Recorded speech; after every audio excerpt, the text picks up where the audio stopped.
Allez, une petite news Formule 1. Et Van Dorn qui dispose de 36 points d'avance au championnat de Formule 1, néanmoins le pilote se refuse à lever le pied pour la saison, le final de la saison. Donc il y a 2 courses, il n'y aura pas qu'une seule course, il n'a pas encore gagné officiellement le titre, il y a 50 points à prendre.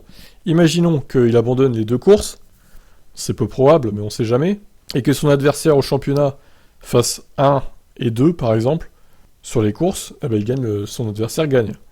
Alors, qui est son plus proche adversaire d'ailleurs? Attendez, parce qu'on va revoir le classement. Je m'en souviens plus du coup. Alors, son plus proche adversaire est Mitch Evans. Donc, il est à 36 longueurs. Donc, si le pilote Jaguar, il me semble, arrive à faire 1 et 2 par exemple en Corée, bon, il va falloir quand même qu'il se surpasse. Hein, parce que bon, Mitch Evans, au final, il a gagné qu'une seule course cette saison. Deux, en Italie. C'était donc à Rome. Il a gagné 2 Grands Prix de Rome. Il a fait une deuxième place à Monaco et une 3e au Maroc. Et aux États-Unis. Bon. Après, il est capable de gagner. Maintenant, il a abandonné à la 2e course en Angleterre. Dommage pour lui. Donc là, ses chances pour moi sont complètement... Enfin, pas complètement nulles, mais très très petites, on va dire.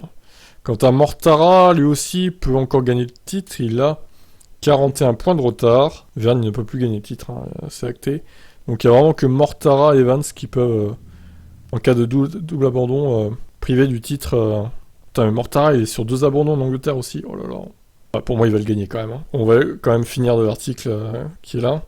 Je peux pas ralentir, c'est pas comme ça. Ce n'est pas comme si je pouvais débarquer et me la couler douce. Ce n'est jamais le cas en Formule 1. Dans le passé, on a vu de gros revirements de situation dès que l'on se trompe et que les autres font les choses bien.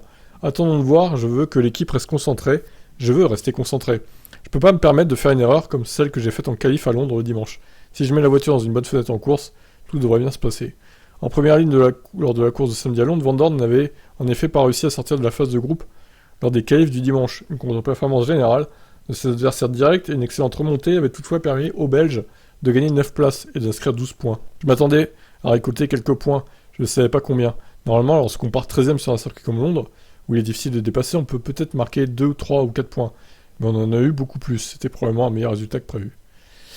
Voilà, donc écoutez, les Belges, vous allez être contents parce que Van Dorn va gagner sûrement le championnat de Formule 1 cette saison. S'il le perd, franchement, il faudra un gros revirement de situation, ce que je pense pas possible, hein, honnêtement. 36 points en 2 courses à reprendre, faudrait vraiment un double abandon de lui, comme j'ai dit, et une victoire et une 2e place pour l'autre. Ou une victoire et une 3e, on va dire. Ou une victoire et une 4e.